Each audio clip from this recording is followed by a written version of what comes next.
ఎత్తుకుందామా తోతంతని తోతమిత తుది తుది తుది తోతంతనే ఇది ఎత్తనంతట్లో మాకు తోడుగా ఉండండి. నేర్చుకోవాల్సిన చక్కగా నేర్చుకోవాలని సాయం చేయమని మీరందరూ స్టోరీలోకి వెళ్ళడానికి రెడీగా ఉన్నారు, కానీ నేను మాత్రం మీ అందరిని ఒక క్వశ్చన్ అడగాలనుకుంటున్నది ఏంటంటే, మీరు డైలీ ప్రేయర్ చేసుకుంటున్నారా? ఓకేనా? మరి మనం ప్రేయర్ డైలీ చేసుకుంటే చాలా బెనిఫిట్స్ ఉన్నాయి, కానీ మనం చేసుకోలేదు అనుకోండి చాలా నష్టాలు ఉన్నాయి. మరి మీరు అందరు ప్రేయర్ చేసుకుంటున్నారా? చేసుకుంటున్నాం అక్క. నిజం చెప్పండి, చేసుకుంటున్నారా డైలీ ప్రేయర్? అమ్మో నేను ప్రేయర్ చేసేసుకోవాలి అని అనుకుంటారు, తర్వాత ఏమవుతుంది?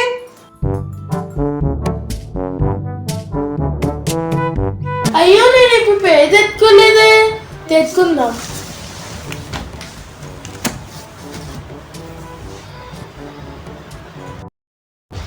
బైబిల్ చదవాలి, ప్రేయర్ చేయాలా, ఇన్ని హోంవర్క్ చేస్తాక ఒళ్ళు ఓనం అయిపోయింది.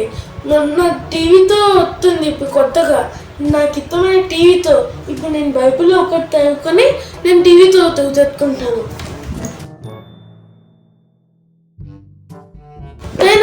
బైబిల్ అయిపోయింది, టీవీతో చూసుకుందాం.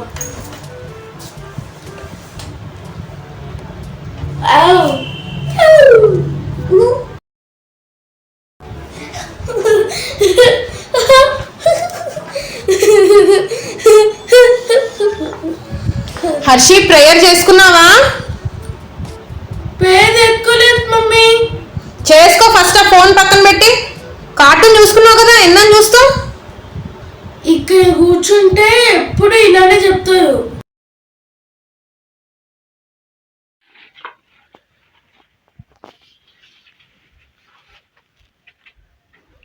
ప్రేయర్ చేసుకున్నావా హర్షి? ప్రేయర్ చేసుకున్నాను మమ్మీ. ఇదే అనమాట ప్రేయర్ చేసుకోవడం అంటే. Very great. ఇదేనేమో మన ప్రేయర్ అంటే కదా. ఫస్ట్ డే చాలా బాగా ప్రేయర్ చేద్దాం అనుకుంటాం, సెకండ్ డే థర్డ్ డే వచ్చేసరికి ప్రేయర్ అంటేనే చాలా ఇష్టం లేకుండా ఉంటూ ఉంటాం. వర్క్స్ అని, ఎవరో వచ్చారని, మన ఫ్రెండ్స్ ఆడుకోమంటున్నారని అన్ని ప్రేయర్ బైబిల్ అన్ని పక్కన పెట్టేసి మరి వెళ్ళి ఆడుకుంటాం. కాసేపు అయిన తర్వాత కొన్ని రోజుల తర్వాత అబ్బా ఇప్పుడు ప్రేయర్ చేసుకోవాలా, మమ్మీ ప్రేయర్ చేసుకోమంటుందని చెప్పి అటు ఇటు దాక్కొని ఫోన్లో వీడియోస్ చూస్తూ ఉంటాం కదా నాన్న. అయితే మీ అందరూ ఒకటి తెలుసుకోవాలి, ఎవరైతే దేవుని అత్యధికంగా ఇష్టపడి దేవునితో నేను నిత్యము ఫ్రెండ్షిప్ చేయాలనుకుంటున్నా, ఒక్కరోజు కూడా దేవుడితో నేను ఫ్రెండ్షిప్ చేయలేకుండా ఉండలేను అంటే ఏంటి చెప్పండి? ఫ్రెండ్షిప్ అంటే in the sense I'm talking about prayer చేయకుండా అసలు నేను ఉండలేను, నాకు దేవుడు చాలా అవసరం, నేను దేవుడితో మాట్లాడలేకుండా ఉండలేను అని చెప్పి ప్రతిరోజు ప్రేయర్ చేసుకునే వాళ్ళు ఉంటారు చూడండి, వాళ్ళ లైఫ్ ఎలా ఉంటుందో తెలుసా? ఇప్పుడు నేను చెప్పబోయే స్టోరీలో కూడా ఈ అంకుల్ జీవితం ఎలా ఉందో వాళ్ళ జీవితం కూడా అంత బ్యూటిఫుల్గా ఉంటుంది నాన్న. మరి స్టోరీ వినేద్దామా? అనగనగా ఊర్లోని ఒక చర్చ్ ఉంది. ఆ చర్చ్లోని మధ్యాహ్నం పూట ఎవరో ఒక వ్యక్తి కూర్చొని ఒక లంచ్ బాక్స్ పట్టుకొని నీల్ డౌన్ చేసి దేవుని సన్నిధిలో ప్రార్థిస్తూ ఉన్నాడు. అంతలోపు ఒక పాస్టర్ గారు, ఆ చర్చ్ పాస్టర్ గారు ఆ చర్చ్ వైపుగా వెళ్తున్నప్పుడు ఈ యొక్క అంకుల్ ప్రేయర్స్ని ఎవరబ్బా ఈ టైంలో ప్రేయర్ చేస్తున్నారని చెప్పి ఆ యొక్క చర్చ్ విండోలో నుంచి తొంగి చూసినప్పుడు ఈ యొక్క అంకుల్ ప్రేయర్ చేసుకుంటూ ఉన్నారనమాట. ఈ అంకుల్ ఎవరు? మన చర్చి సభ్యుడు కాదే, ఆయన ఈ టైంలో అది కూడా ఒక లంచ్ బాక్స్ పట్టుకొని ఎందుకు ప్రేయర్ చేస్తున్నాడు అని చెప్పి అసలు ఏం ప్రేయర్ చేస్తున్నాడు అబ్బా అని వినేటప్పటికీ ఆ అంకుల్ ఇలా ప్రేయర్ చేస్తున్నానన్న, ఏసయ్యా నీకు వందనాలు ఏసయ్యా, నిజంగా నీతో ఫ్రెండ్షిప్ చేస్తుంటే నాకు ఎంతో హ్యాపీగా ఉంది, నిజంగా నన్ను ఎంతగా ప్రేమిస్తున్నా ఏసయ్యా, నీతో మాట్లాడకుండా నేను ఒక్క రోజు కూడా ఉండలేను ఏసయ్యా, నీతో ఫ్రెండ్షిప్ చేస్తుంటే నాకు ఎంతో హ్యాపీగా ఉంది, నీతో ఫ్రెండ్షిప్ చేయడం నాకు చాలా ఇష్టం ఏసయ్యా, నేను నీ జిమ్ని నీ దగ్గరికే వచ్చానేసా అని చెప్పి ఇలా ప్రేయర్ చేస్తూ ఉన్నానన్న. ఆ పాస్టర్ గారు ఇదంతా విని మరి ఈ పిల్లోడు ఎవరో ఏదో లంచ్ బాక్స్ పట్టుకొని నీల్ డౌన్ చేసి చిన్ని ప్రేయర్ చేశాడు, వెళ్ళి ఒకసారి కనుక్కుందాంలే అని చెప్పి అలాగ చర్చ్ లోపలికి వెళ్ళి, నాన్న నువ్వు ఎవరివి అని అంటే, పాస్టర్ గారు నా పేరు జిమ్ అండి, నేను ఈ చర్చ్కి కొంత దూరంలోని ఒక 5-6 కిలోమీటర్స్ దూరంలోని నా యొక్క వర్క్ ప్లేస్ ఉంది, అక్కడ నాకు పొద్దున్న నుంచి సాయంత్రం వరకు ఫుల్గా వర్క్ ఉంటుందండి అని అనేటప్పటికి పాస్టర్ గారు అన్నారు, అయితే నాన్న ఇక్కడికి ఎందుకు రావడము, ఇంత దూరం కదా మరి ఎందుకు వచ్చావు నువ్వు అని అంటే, అంకుల్ ఏమన్నాడంటే, మరి పాస్టర్ గారు నాకు ప్రేయర్ ప్రేయర్ అంటే చాలా ఇష్టం. దేవుడితో మాట్లాడకుండా నేను ఒక్క క్షణం కూడా గడపలేను. మరి కొద్ది నుంచి నైట్ వరకు పనిచేసేటప్పటికి అలసట వచ్చేసి పడుకుంటాను కదా. కాబట్టి నాకు దొరికే టైం అంతా కూడా ఎప్పుడు ఉంటుందంటే మధ్యాహ్నం నాకు లంచ్ బ్రేక్ ఇస్తారు. సో ఒక 1 అవర్ లంచ్ బ్రేక్ ఇస్తారు. కాబట్టి అక్కడ నుంచి మరి కష్టమైనా కానీ నడుచుకుంటూ చర్చ్కి గబగబా వచ్చి ఇక్కడ కొద్ది టైం ప్రేయర్ చేసుకొని మరి టైం అయిపోతుంది కాబట్టి గబగబా లంచ్ చేసుకొని వెళ్ళిపోతా పాస్టర్ గారు అని అన్నప్పుడు నిజంగా పాస్టర్ గారికి ఆశ్చర్యం వేసింది. దేవుడిని ఇంతగా ఇష్టపడుతున్నాడు, దేవుడు అంటే ఇంత ప్రేమ ఈ జిమ్కి అని చెప్పి అనుకొని ఓకే బాబు మరి తిని తొందరగా వెళ్ళు, మరి పనికి టైం అవుతున్నట్టుంది అని చెప్పి పాస్టర్ గారు అక్కడి నుంచి వెళ్ళిపోతారనమాట. ఇలాగ ప్రతిరోజు జిమ్ గారు మరి ఇక్కడికి చర్చ్కి వచ్చి ప్రేయర్ చేసుకుంటూ ఉండేవాడు. ప్రతిరోజు వచ్చి జిమ్ అంకుల్ చర్చ్లో నీళ్ళడం చేసి ఏసయ్య నీకు వందనాలు, నీతో ఫ్రెండ్షిప్ చేయడం అంటే నాకు చాలా ఇష్టం, నువ్వు లేకుండా నేను ఉండలేను ఏసయ్య, నీతో మాట్లాడకుండా నేను ఉండలేను ఏసయ్య, నాకు నువ్వు చాలా అవసరం ఏసయ్య, నా సిచ్యువేషన్ ఎలాగున్నా కానీ నీతో మాట్లాడితే నాకు ఎంతో హ్యాపీగా ఉంటుంది, నువ్వు నన్ను ఎంతగానో ప్రేమిస్తున్నావు, నీ జిమ్ని నీ దగ్గరికే వచ్చాను ఏసయ్య అని చెప్పి ఇలాగా ప్రేయర్ చేస్తూ ఉండేవాడు. నాన్న గబగబా లంచ్ తినేసి బ్రేక్ అయ్యే టైం కల్లా అంటే వర్క్ స్టార్ట్ అయ్యే టైం కల్లా వెళ్ళిపోతూ ఉండేవాడు. ఇలా ప్రతిరోజు జరిగింది. అయితే కొన్ని రోజుల నుంచి జిమ్ అంకుల్ చర్చికి ప్రేయర్ చేసుకోవడానికి రావట్లేదన్నమాట. పాస్టర్ గారు ఇది గమనించి అయ్యో మరి జిమ్ ఎందుకు రావట్లేదు అని చెప్పి తన యొక్క వర్క్ ప్లేస్కి వెళ్ళి బాబు జిమ్ ఎందుకు రావట్లేదో మీకు తెలుసా, చర్చ్కి మధ్యన కూడా రావట్లేదు, సండే రోజు సర్వీస్కి లేదా మధ్యాహ్నం పూటన్నా కనపడేవాడు, ఎందుకో రావట్లేదు అని అన్నప్పుడు అక్కడున్న యజమాని ఏమంటాడంటే అంటే జిమ్ మా దగ్గర కూడా పని చేయడానికి రావట్లేదు, తను పనిని రిజైన్ చేసేసాడు, ఎందుకు అనంటే తనకు ఒంట్లో బాగాలేక హాస్పిటల్లో అడ్మిట్ అయ్యాడు. మరి 2-3 మంత్స్ ఆ యొక్క ట్రీట్మెంట్ జరుగుతుంది కాబట్టి జిమ్ రాడండి, కాస్త టైం పడుతుంది అని అన్నప్పుడు పాస్టర్ గారికి చాలా బాధేసింది. ఇంత దేవుణ్ణి ప్రేమించే వ్యక్తి, ఇంతలాగా ప్రార్థించి దేవుడు అంటే ఇష్టం ఉన్న వ్యక్తి సడన్గా ఇలా అయిపోయింది ఎందుకు అని చెప్పి చాలా బాధగా తన కోసం ప్రేయర్ చేస్తూ మరి ఆ హాస్పిటల్ ఎక్కడుందో కనుక్కొని ఆ హాస్పిటల్కి వెళ్తారనమాట. వెళ్ళేటప్పటికి మరి ఆ లోపలికి వెళ్ళి జిమ్ అనే వ్యక్తి ఉన్నారా అండి, హాస్పిటల్లో అడ్మిట్ అయ్యాడంట కదా, మరి ఆ జిమ్ అనే వ్యక్తి దగ్గరికి నేను వెళ్ళాలండి అని అంటే జిమ్ అనే వ్యక్తికా అని అన్న ఆ యొక్క నర్స్ అక్కడ ఎవరైతే ఉన్నారో షాక్ అయిపోతున్నప్పుడు అవును జిమ్ అండి అని అంటే మీరు ఎవరండి అని అంటే నేను పాస్టర్ గారినండి, చర్చికి మధ్యన రావట్లేదని వచ్చాను అని అంటే తన్ని చూసి వెళ్దాము తన కోసం ప్రేయర్ చేద్దామని వచ్చాను అంటే మీరు జిమ్ కోసం వచ్చారా అని అంటే అవునండి జిమ్ కోసం నేను వచ్చాను అని అంటే అయ్యో ఏంటో చాలా విచిత్రంగా ఉంది అని ఆ నర్స్ అనుకుంటుంటే ఏమైంది అసలు ఏమైందండి అని అడిగినప్పుడు ఆ నర్స్ చెప్తూ వచ్చింది జిమ్ మరి ఒక చాలా పెద్ద వ్యాధితోని ఉన్నాడు, సో దానికి ట్రీట్మెంట్ కోసం అని చెప్పి హాస్పిటల్లోనే అడ్మిట్ చేశాం. జిమ్కి తల్లిదండ్రులు ఎవ్వరూ లేరు కాబట్టి తను అనాథ అయ్యేసరికి తన్ని ఎవ్వరు చూడటానికి ఎప్పుడు వచ్చేవారు కాదు. అందరికీ చుట్టుపక్కల వాళ్ళ యొక్క పేరెంట్స్ వాళ్ళకి అందరూ మరి యొక్క ఎనర్జీ లేకపోతే ఆ ఎంకరేజ్మెంట్ వర్డ్ చెప్పడానికి ఎవరొకరు ఇచ్చి చక్కగా ఫ్రూట్స్ అన్నీ తీసుకొచ్చి వాళ్ళని చక్కగా ఆదరిస్తూ ఉండేవారు. కానీ జిమ్ని మాత్రం ఎవరు ఆదరించేవారు కాదండి. నిజం చెప్పాలి అంటే జిమ్ కూడా ఎప్పుడు బాధపడేవారు కాదండి.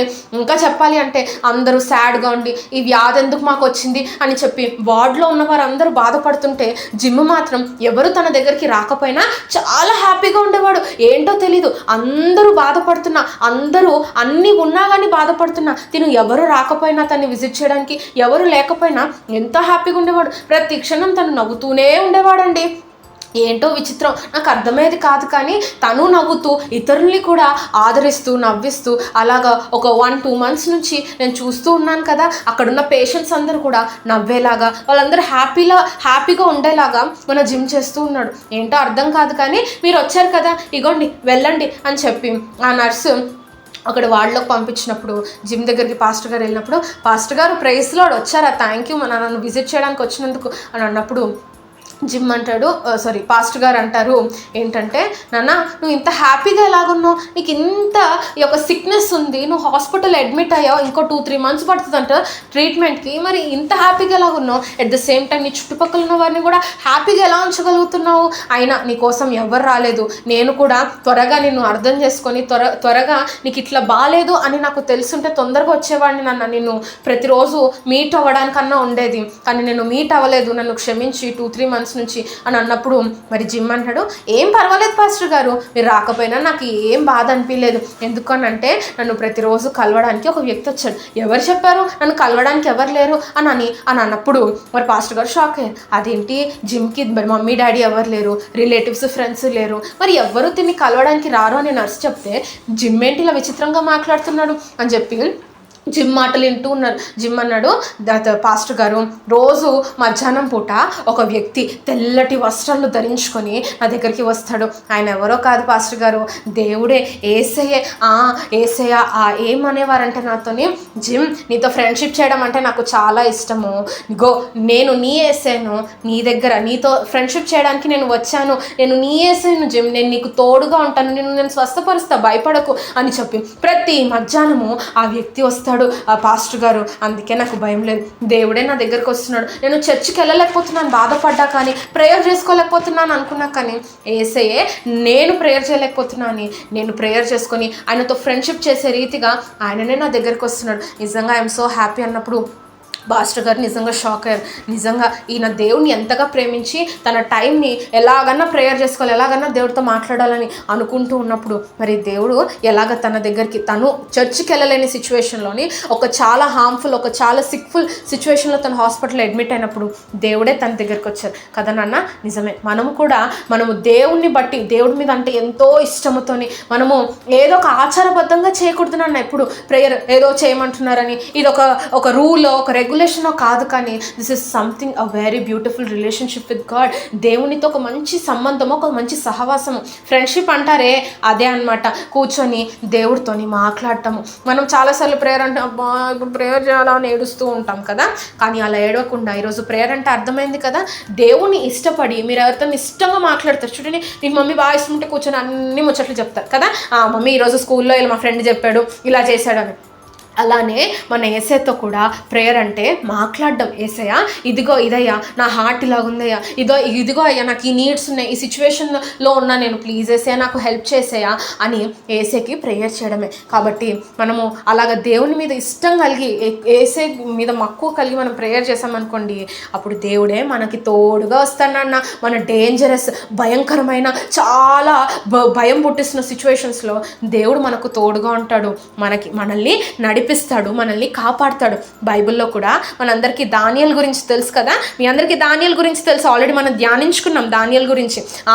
దానియేలు మరి చాలా నీతిగా ఉండి చాలా హయ్యర్ పొజిషన్లో ఉన్నప్పుడు తన కింద కొంతమంది పని చేస్తున్న కొంతమంది అఫీషియల్స్ ఉంటే వాళ్ళు దానియేల్ని చూసి ఎలాగన్నా మరి రాజు దానియేల్ని ఇంకో పొజిషన్లో పెట్టాలనుకుంటున్నాడు, హయ్యర్ దీంట్లోని, కాబట్టి ఎలాగన్నా పడేయాలని చెప్పి వాళ్ళు దానియేల్లోని మరి తప్పులు ఎత్తుకుతూ ఉంటారు కదా, మనందరికీ తెలుసు. కానీ దానియేలు ఎలాగ జీవించేవాడు, నీతిగా జీవించేవాడు, అసలు ఏ తప్పు లేదు. ఇప్పుడు ఎలాగ దానియేల్ని వేయాలి, ఎలాగన్నా దానియేల్ని ఇరికించాలి అని అనుకుంటున్న టైంలోని దానియేల్లోని వీళ్ళకు ఒక చాలా వీక్ పాయింట్ కనపడ్డది. అదేంటంటే దానియేలు ముమ్మారు దేవుని సన్నిధిలో ప్రార్థించేవాడు.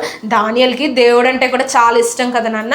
ముమ్మారు దేవుడితో ప్రతిరోజు తప్పకుండా ప్రేయర్ చేసేవాడంట. అసలు ఈరోజు నేను చేయనులే అని చెప్పి మనం ఒకరోజు చేయడానికే చాలా బాధపడతాం, కానీ ఒక్క పూట చేయడానికే బాధపడతాం. కానీ దానియేలు ఎన్ని పూటలు చేశాడు, ఎన్ని మార్లు చేశాడు, మారు ప్రేయర్ చేశాడంట నాన్న. ఎంత దేవుడు అంటే ఇష్టం కదా. అలా ప్రేయర్ చేస్తున్నప్పుడు అసలు దానియేలు ఎప్పుడు కూడా తన ప్రేయర్ లైఫ్ని పక్కన పెట్టలేదు. కాబట్టి ఈ విషయంలో మనం తను ఇరికిద్దామని రాజు దగ్గరికి వెళ్ళి రాజుని తప్ప ఎవ్వరూ సేవించకూడదు అని చెప్పి ఒక రూల్ని మరి పాస్ ఆన్ చేసినప్పుడు ఏమైంది, దానియేలు ఆపేశాడా, డోర్లు వేసుకొని తన ప్రేయర్ లైఫ్ని మార్చుకున్నాడా. అప్పటిదాకా డోర్లు తెరిచి యెరూషలేము వైపు చేతులు ఎత్తి ప్రేయర్ చేసేవాడు కదా. కానీ అప్పుడు ఆ యొక్క రూల్ పాస్ అయినప్పుడు అమ్మో ఏసయ్య నేను చేస్తే నన్ను సింహపు బోన్లో వేస్తారని వెళ్ళిపోయి ఆ మంచం కింద దాక్కొని ప్రేయర్ చేస్తాడా, డోర్లు వేసేసుకొని ప్రేయర్ చేస్తాడా, లేదు కదా. రోజు ఎలాగైతే దేవునితో సహవాసం చేసేవాడో, ఫ్రెండ్షిప్ చేసేవాడో, అలానే డోర్ తెరిచి దేవుని వైపు, ఆకాశం వైపు చేతులెత్తి, యెరూషలేము వైపు చేతులెత్తి దేవునికి ప్రార్థన చేసేవాడు కదా. దేవుణ్ణి ఎంతగా ఇష్టపడ్డాడు అని అంటే ఎలాంటి కష్టం రాని, ఎలాంటి రూల్స్ రాని, ఎంత శ్రమ నేను ఈ ప్రేయర్ చేయడం వల్ల రాని, కానీ ఈ ప్రేయర్ లేకపోతే నేను లేను, దేవుడితో మాట్లాడకపోతే నేను లేను, దేవుడితో మాట్లాడబట్టే దేవుడు నాకు ఉన్నాడు కాబట్టి నేను ఇలాగున్నా అని చెప్పి దేవుడితో ఎప్పుడు కూడా తన ప్రేయర్ లైఫ్ని, తన ఫ్రెండ్షిప్ని వదులుకునేవాడు కాదు నాన్న.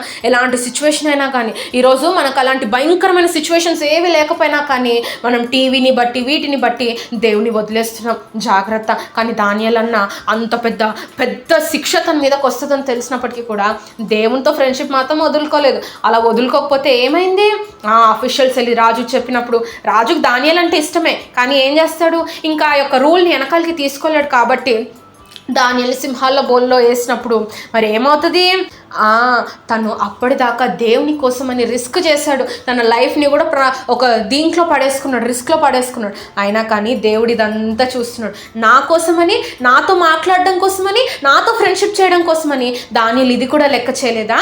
ఓకే, దానియేలు దగ్గరికి నేను నా దూతల్ని పంపిస్తా, ఈ సృష్టి దేవుడి మాట వింటుంది కదా నాన్న, అందుకే దూతను పంపించి సింహపు నోళ్ళన్నీ మూసేశారనమాట. ఆ సింహపు పిల్లలు సింహాలన్నీ కూడా దానియేలు దగ్గర, కుక్క పిల్లలు కూర్చుంటే చూడండి వాటి దగ్గర, అలాగ సైలెంట్గా దానియేలు తినకుండా వాటిని నోర్లు మూసుకొని దానియేలు దగ్గర కూర్చునే అనమాట. దానియేలుకి ఎటువంటి హామ్ కలగలేదు. తర్వాత పొద్దున్న రోజు మరి దర్యావేష్ రాజు వచ్చి చూసినప్పుడు దానియేలు ప్రాణాలతోనే ఉన్నారు. అప్పుడు ఆఫీషియల్స్ అన్నారు, మేబీ ఆ యొక్క లయన్స్కి ఆకలి లేదేమో అని అన్నప్పుడు, ఆకలి లేదంటారా, ఇగోండి వీళ్ళ కుటుంబాన్ని తేండి అని అన్న, ఆ యొక్క తెచ్చి ఆ యొక్క లయన్స్ డెన్లో పడేయండి అని అన్నప్పుడు ఏమైంది పిల్లలు, లయన్స్ వాటిని ఇంకా వాళ్ళు బోన్లో పడక ముందే చీల్చుకొని తినేసే కదా. ఈరోజు మనం తెలుసుకోవాల్సింది ఏంటంటే, ఎంత క్రిటికల్ సిచ్యువేషన్లో ఉన్నా కానీ, ఎంత హ్యాపీ సిచ్యువేషన్లో ఉన్నా కానీ, మనం ఎప్పుడన్నా సరే మన ప్రేయర్ లైఫ్ని పక్కన పెట్టకూడదు. మనం దేవుడితో ఫ్రెండ్షిప్ చేయడానికి చాలా ఇష్టపడాలి. దేవా నీతో మాట్లాడడం ఎంత బాగుంది వేసే. మనం మనుషులతో మాట్లాడితే మేబీ వాళ్ళు మనల్ని హర్ట్ చేయొచ్చేమో, కానీ దేవుడితో మాట్లాడితే దేవుడు మనకి ఆదరణని దయచేస్తానన్న, ఆయన కోసం అని చెప్పి దానియేలు అన్న, ఇందాక జిమ్ అన్న అంకుల్ కూడా మరి ఏం చేశారు, ప్రార్థన మాత్రం ఆపలేదు. కాబట్టి దేవుడే వాళ్ళ దగ్గరికి దిగి వచ్చాడు, వాళ్ళ ఉన్న సిచ్యువేషన్లో వాళ్ళని కాపాడాడు, వాళ్ళకి తోడుగా ఉన్నాడు. అసలు నిజంగా సింహపు బోన్లో ఎవరన్నా బ్రతుకుంటారని అన్న చెప్పండి కదా. అంటే ఈరోజు మనం తెలుసుకోవాల్సింది ఏంటి, మనము దేవుని కోసము ప్రతిరోజు దేవునితో సహవాసం అన్నది ఇంపార్టెంట్, ఫ్రెండ్షిప్ అనేది ఇంపార్టెంట్. ప్రేయర్ అంటే నథింగ్ బట్ అమ్మో ఇదేంటో అని అనుకుంటాం చాలాసార్లు. No, nothing but it's friendship with God, talking with God. దేవుడితో మాట్లాడిందేవా ఈరోజు ఇలాగ అయింది ఏసయ్య, నా ఫ్రెండ్స్ ఇలాగ అన్నారు, ప్లీజ్ ఏసయ్య మరి నేను వాళ్ళని ప్రేమించేలాగా నాకు ఆ లవ్ని దయచేసాను, నన్ను ఎంతగా ప్రేమిస్తున్నా నేను కూడా అలా చేయాలి, అయ్యా ఈ నీడ్ ఉంది ఏసయ్య ప్లీజ్ నాకు హెల్ప్ చేయవా అని చెప్పి మనము దేవునితో పాటు కన్వర్జేషన్ చేయడం లేదా ఫ్రెండ్షిప్ చేయడాన్ని ప్రేయర్ అంటారు. మరి ఈరోజు మీరు ప్రేయర్ చేసుకుంటే ఎలాగ దేవుడు కాపాడుతారో చూసారు కదా. మరి మీ ప్రేయర్ లైఫ్ని నెగ్లెక్ట్ చేస్తారనన్నా, నెగ్లెక్ట్ చేస్తే ఏమవుతుంది మనందరికీ తెలిసిందే, నేను చెప్పనవసరం లే, మీకు అందరికీ అర్థమయ్యే ఉంటుంది. కానీ ప్రేయర్ చేస్తే ఎలాంటి సిచ్యువేషన్లో ఉన్నా ఏసయ్య, ఇప్పటి వరకు మీరు ఏసైని వదిలిపెట్టలే కాబట్టి ఏసై కూడా మిమ్మల్ని అలాంటి సిచ్యువేషన్లో వదిలిపెట్టాడు, మీకు తోడుగా ఉంటాడు. మరి ప్రేయర్ చేసుకుందామా, ఏసయ్య నాకు సారీ ఏసయ్య, నేను ఇప్పటి నుంచి ఇలాగ ఉండను ఏసయ్య, నేను ప్రేయర్ని చాలా నెగ్లెక్ట్ చేశాను, కానీ ఈ రోజు నుంచి నేను నెగ్లెక్ట్ చేయను ఏసయ్య అని ప్రేయర్ చేసుకుందామా. కళ్ళు మూసుకోండి. స్తోత్రం తండ్రి, స్తోత్రం ఏసయ్య, నిజమే ప్రభా, మరి మేము ఇప్పటిదాకా ప్రేయర్ని ఎంతగానో నెగ్లెక్ట్ చేస్తున్నామేమో, కానీ తండ్రి మేము ఈ రోజు నుంచి నెగ్లెక్ట్ చేయకుండా నీ సన్నిధిలో ప్రార్థిస్తామని మరి తండ్రి మేము నేర్చుకున్నాం. ఎందుకంటే నిన్ను విడవకుండా నీ సన్నిధిలో ప్రేయర్ చేసిన ప్రతి ఒక్కరిని నువ్వు రక్షించను, వాళ్ళకి తోడుగా ఉన్న వాళ్ళ డేంజరస్ సిచ్యువేషన్స్లో, వాళ్ళ యొక్క బాధాకరమైన సిచ్యువేషన్స్లో ఈరోజు నీ సహవాసం మాకు ఎంతో అవసరం ప్రభా. మరి ఏ మనిషి మాకు తోడుగా ఉంటాడో లేదో మాకు తెలియదు, కానీ వాళ్ళతో ఎంత మాట్లాడినా, నీతో మాట్లాడితే నువ్వు ఎలాంటి సిచ్యువేషన్లో ఉన్నా మమ్మల్ని కాపాడుతావు, మమ్మల్ని రక్షిస్తావయ్యా. మరి ఏ మనిషి కూడా అలాంటి సిచ్యువేషన్లో మాకు తోడుగా రాడు, కానీ ఈరోజు నీ గురించి మేము తెలుసుకున్నాం. ఏసయ్య మమ్మల్ని క్షమించండి, ఇప్పటివరకు ప్రేయర్ని నెగ్లెక్ట్ చేస్తాం, ఇప్పటి నుంచి మేము ప్రేయర్ని నెగ్లెక్ట్ చేయమని మరి మేము స్టోరీ ద్వారా తెలుసుకునే విషయాలన్నీ మా హృదయంలో జ్ఞాపకం ఉంచుకుంటామని కూడి వచ్చిన ప్రతి బిడ్డను ప్రత్యేకంగా ఆశీర్వదించి దీవించమని తండ్రి ఆమేన్. మరి మెమరీ వర్డ్స్ నేర్చుకుందామా. తనకు నిజముగా మొరపెట్టు వారందరికీ యెహోవా సమీపముగా ఉన్నాడు. కీర్తనలు 145:18. మరి మెమరీ వర్డ్స్ని చక్కగా నేర్చుకోండి. మరి నెక్స్ట్ వీక్ కలుసుకుందాం. అందరికీ ఉంటాము. బాయ్.